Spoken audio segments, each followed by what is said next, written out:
Ladies and gentlemen, I always tell you that there is no any other single day politicians who is not relative, your relative or friends will come and rescue you. The reason why I'm saying this is because how William Samoei Ruto, Raila Odinga and Uhuru Kenyatta are now behaving to our country, in our country, is a very, very dangerous move. Because you cannot just come out, then you expect people to vote for you without fulfilling the promises. So it means that Uhuru Kenyatta and Raila Odinga were the hustlers, not mabambogas, Uhuru Ruto used to say during election. The reason why I'm saying this again is because today Azimio held a meeting on a press briefing, and their meeting was only two agendas: the cost of living, Raila's AU job, and state of the economy or taxation. But now look at this, ladies and gentlemen. That's as I'm displaying it. Ruto to endorse Uhuru for UN Secretary General 2026. Just read it. It means that this has been planned. There's no any permanent enemy in politics.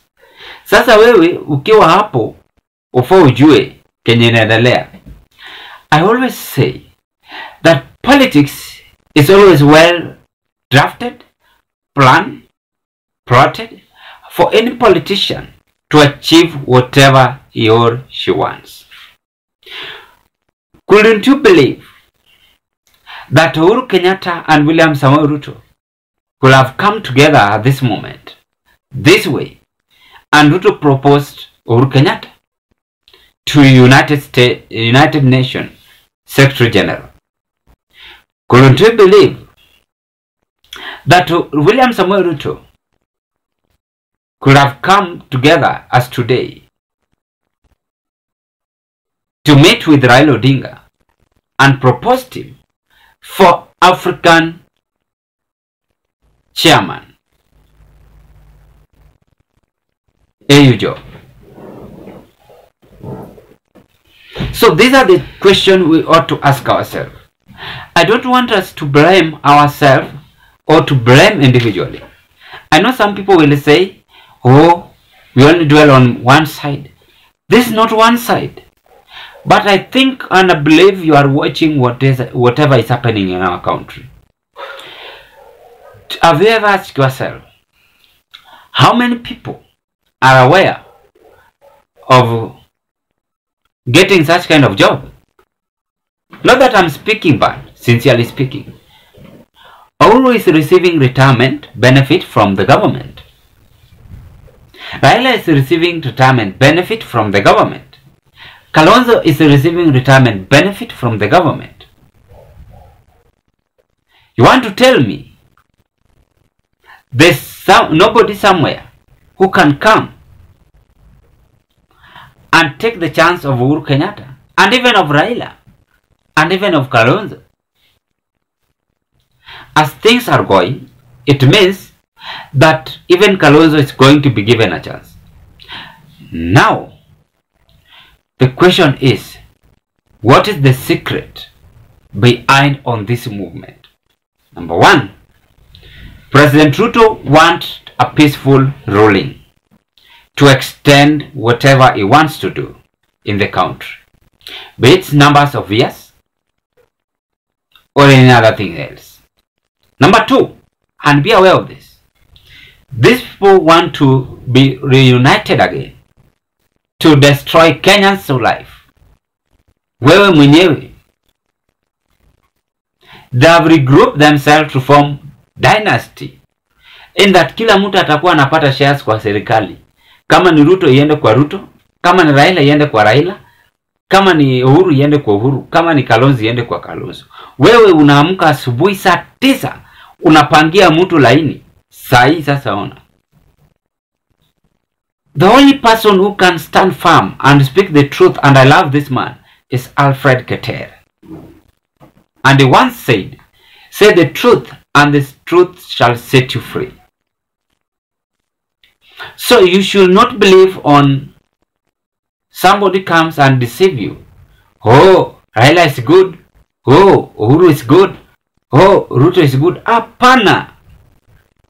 Look at these people's movement who have come in public and said yenyewe maisha sasa imelemewa Kenya. Who have come in public and said enough is enough. No one, even their sons and daughters. So it is upon Kenyans who will come out in public to defend their rights, as I am seeing things are going. Because Ruto have enticed Uhuru, he have enticed Raila, he have enticed Kalonzo Musyoka, is just pretending. He have enticed all of them. And because of this unity, they are regrouping. No one is there to question them. And for government to run, there must be a strong opposition to put the government on toes. So this ridiculous movement is shocking the country or the nation as all. Not that I'm discriminating Uhuru Siyuenjo. No. Not that I'm discriminating Raila Siyuenjo. The big question, what is the secret on this unity? As a coalition, that it is in the best interest of the country and the East African community, that Right Honorable Raila Odinga takes the seat. To this end, we very much appreciate the support of our neighbors and those across the continent who have extended their support to Right Honorable Raila Odinga. We are also encouraged by the personal efforts made by our party leader to win the seat without relying entirely on the endorsement by the state. And we are committed to reach out to friends and fellow leaders out there in support of our leaders' bid. The meeting also strongly welcomed the efforts of our country, Kenya, to back Honorable Odinga. We agree this is not a partisan political issue, but a matter of national pride and image. We are united on this.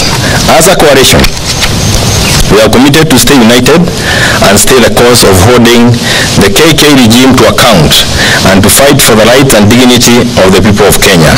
In that regard, as we support Honorable Raila Odinga for the AU position, we will also support the right of Kenyans to an affordable living, lower taxes, and a functional economy that guarantees decent livelihoods.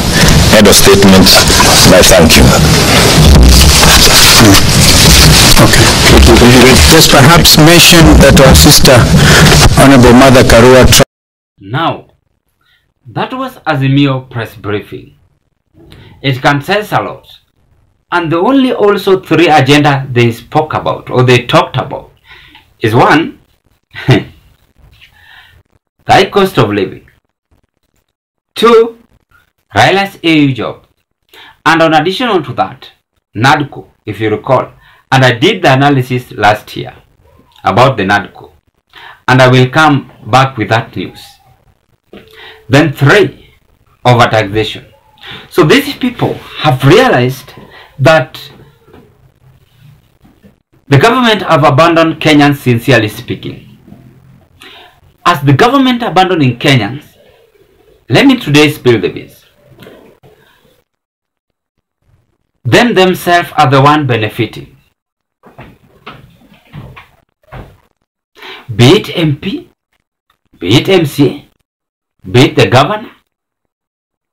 So that is the nature of this government. And that is the nature of leaders we are today. The only person whom I will keep on repeating is Alfred Keter. Is the only person coming out and telling the truth on how the government now move. Remember, Uhuru Kenyatta is the government, Raila Odinga is the government, Kalonzo Musyoka is the government. The three of them, the way they are going to benefit under William Samoei Ruto's administration. What of Mama Mboga? What of hustlers, the way they used to sing? Those are the things we ought to ask ourselves. And I have said, Kenyans are the ones who are going to come out and say enough is enough. Before I carry on with this more analysis, kindly I request you, just take a 1 second and do me a favor. Click that subscriptions button and subscribe to our YouTube. After you subscribe, watch the video, like, share, and give us your opinion. When you do that, it is a kind of building YouTube community and also our channel strong. And again, if you subscribe, we are going to notify you in any case we have any political news and also some words of encouragement in this live. If you do so, let's proceed and welcome both new subscribers and all members. That is whatever is happening. Now you've seen Uhuru Kenyatta have been endorsed UN General Secretary 2026. They are planning as if they have believed or they have known that they are going to reach that 2026. But as you know, ladies and gentlemen, human beings do have faith. Maybe my faith is weak. Maybe his faith is stronger. Let's forget about all those. But divert our attention on how the government is now mistreating Kenyans. Not even the government. This is no longer Kenya Kwanza administration, as I have said. It is between the tycoons and the kingmakers. Do you recall the kingmakers? So the kingmakers now are three. The Moise family have faded away. As much as they are trying, but they have faded away. They have gone. Now we are having the kingmakers three. Ruto's family, Kenyatta's family, Odinga's family, they are the ones who are making Kenyans to suffer. Let us accept it whether you like it or not. Because who told you there's somebody, a gentleman, who can work? Or somebody is getting benefit, pension from the government. The same way to Raila is getting pension from the government. The same way to Kalonzo is getting pension from the government. If the president had that vision and dreams for young youths or for any other person in the country, he could have proposed that even for AU job. He couldn't even give it to Raila Odinga. There are so many people who deserve it also. These people have enjoyed life. They have all securities, they have all choppers, they have everything. But truth is always bitter. Even me, I deserve it, whether I'm undergraduate. So those are the things we are finding out and the challenges Kenyans are now experiencing. And as per now, no one is out there speaking on the high cost of living. As much as Azimio today pretend, they only pretend to black-mind you. They only pretend for you to say, oh, they are serious. I was just reading the comment. Some people are commenting, oh, they are going to go back to the street and ensure this. Who told you? These are people maybe who have been sent by the government. They have been sponsored by the government. Eka hapo ukisema, oh, tunahitaji msaada. Work hard. Pray, believe in yourself. No one is going to rescue you. It is now man for himself, God for us all in our country. And that is what we have seen. Ladies and gentlemen, what can you say on this movement we are now experiencing in our beloved country, Kenya? This marks the end of analysis. But before I leave, I urge all leaders that let us always try to flash back the background where we come from. Let us not just love ourselves. I don't know, the Prime Minister of Britain, somebody, I think the other side, he came out and said, mimi nimeachana na hii kazi, there's somebody who is well enough to do that job. I think in Britain. Yes, if I'm not wrong. One of the European countries. Why don't you portray that character? Hapa Kenya, hatufike 98, hatufike 78, bado unapewa tu kazi. Mayusi wanahangaika hapa nje na degrees.